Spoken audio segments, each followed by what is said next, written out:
Bien, esta es ya tercera semana o cuarta que estamos llevando el Sermón del Monte. Voy a hacer una breve semblanza de lo que hicimos en las otras semanas. Voy a tomar tal vez 2 minutos, pero creo que vale la pena para quienes no habían venido a esta clase y para retomar, para avanzar. Habíamos hablado del Sermón del Monte y decíamos que en ese periodo, después de ese periodo que hay entre el Antiguo Testamento y el Nuevo Testamento, en esos 400 años, Dios había dicho que no iba a hablar a su pueblo hasta que viniera el Rey, hasta que viniera el Mesías.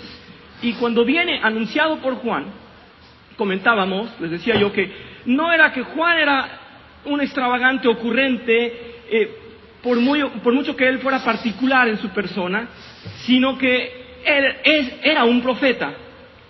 No era que él quería simplemente llevar al pueblo a una motivación, porque él no decía, sigamos cuidando la ley, sigamos haciendo sacrificios. No era lo que decía Juan.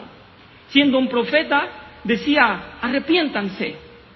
Lo que quería decir, ya viene el reino de Dios porque Jesús venía. Entonces le estaba preparando a él. No estaba de su ocurrencia, de su imaginación o con un plan diferente. Dios lo tenía preparado para introducir al Señor y abrirle las puertas al Señor Jesús. Ese momento era en el cual el pueblo de Israel tenía que reconocer que el Mesías venía y ya estaba en la tierra y venía a hablar. Si ustedes recuerdan, cuando hablamos de la transfiguración, o si alguien recuerda el evento en la transfiguración,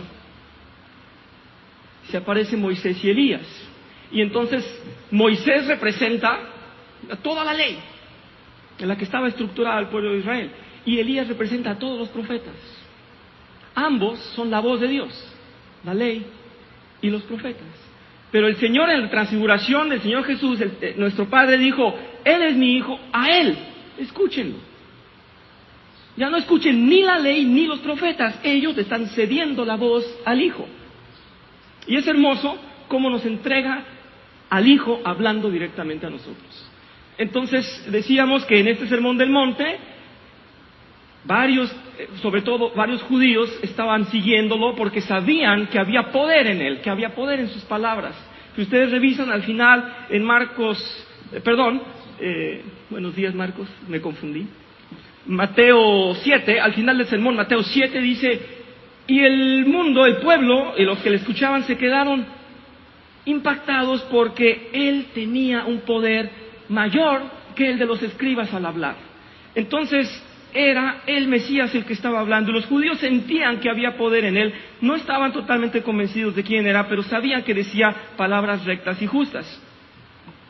Y los gentiles estaban muy atraídos por su persona. Entonces, al ver a Jesús, él los lleva, los tiene ahí en esa ladera, en esa montaña, en ese monte pequeño, y empieza a hablar con ellos. Y decíamos las semanas pasadas, no vino a hacerles las promesas de un político, ni a decirles, a pronunciar las palabras que el pueblo judío esperaba.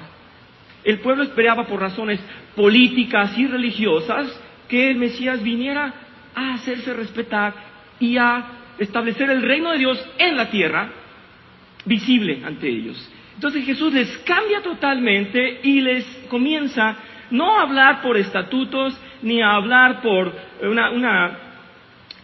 un recordatorio de la ley, sino que empieza a hablarle de la felicidad, del gozo, la bienaventuranza. Creo que es curioso, pero podríamos nosotros resumir lo que un judío pensaría antes de ver al Señor Jesús, antes de ver al Mesías. Un judío puede decir, bueno, va a venir a revisarme todos mis holocaustos, todos mis sacrificios. El Señor va a venir a revisar mis cuentas y a decirme si estoy bien o no, porque yo cumplí la ley, decían los fariseos. Y el Señor Jesús no empieza a preguntarles nada de su comportamiento, ni si habían seguido la ley de Moisés, ni si habían respetado a sus rabinos.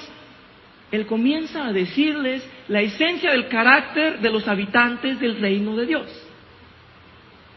Es hermoso, porque empieza a decirles, mi pueblo es feliz. Y voy a decir las características de los que están dentro del reino de Dios. Y es hermoso cómo empieza a hablar. Ya la semana pasada vimos que hablar de los pobres de espíritus fue todo un tema muy grande porque representa la humildad, el ser receptivo, el estar a los pies de Dios, el no tener fuerzas propias, sino tener las fuerzas por Dios. Y entonces les dice, felices son, y solo ellos, dice gramaticalmente en griego, dice, felices son y solo ellos los que sean pobres de espíritu.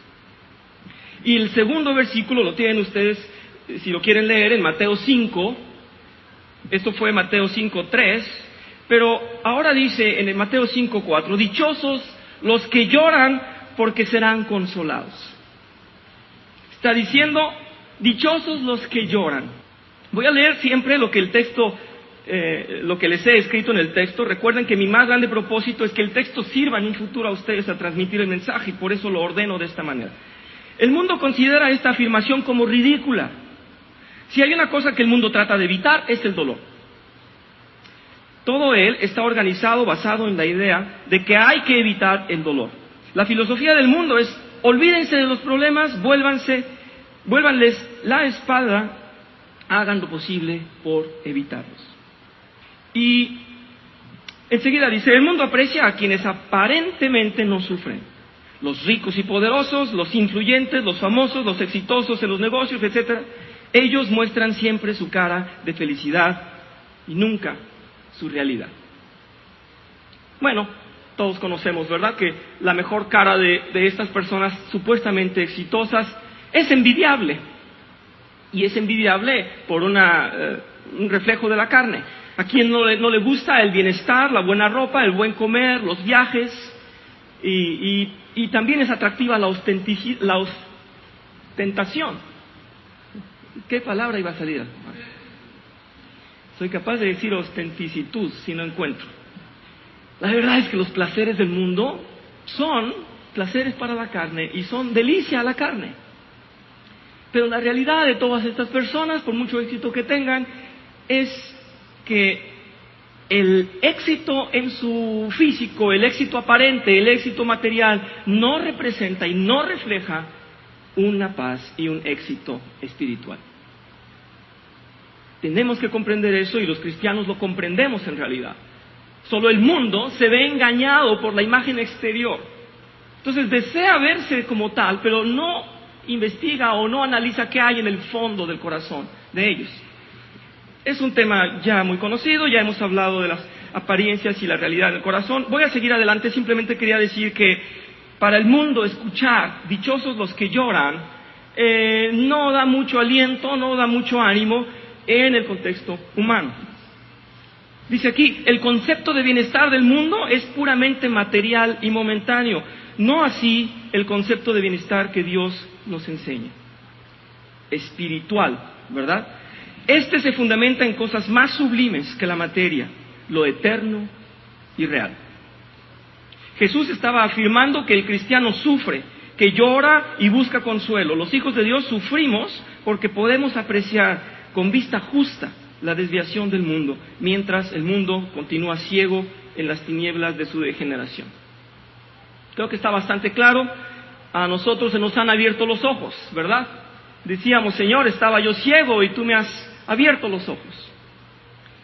Y me has dado la realidad de lo que soy, me has mostrado la realidad de lo que soy. Y por ahí vamos a hablar. Voy a continuar un poquito con el texto y vamos a explayarnos, pero dice aquí, el llanto del justo. Dios nos ha provisto un llanto justo, dice, el cual se origina en la regeneración, o sea, cuando somos hechos nuevos. Porque es un llanto de arrepentimiento. Al sabernos injustos e inmerecedores de su gracia, lloramos por recibir la salvación pese a nuestra maldad. No era yo merecedor, no soy yo merecedor del más insignificante regalo que el Señor me haya hecho en esta vida. Y el Señor no para de hacerme regalos, sino para de darme bendiciones, no merezco ni uno. Y la verdad es que ninguno de los hombres que esté en el cielo merece su salvación. Ni su linaje, ni su buen portarse. Y por eso nosotros siempre defendemos el hecho de que la gracia es totalmente inmerecida, totalmente involuntaria, porque nadie acepta, o sea, permite, en esa aplicación de la palabra aceptar, nadie le permite a Dios que entre en su vida.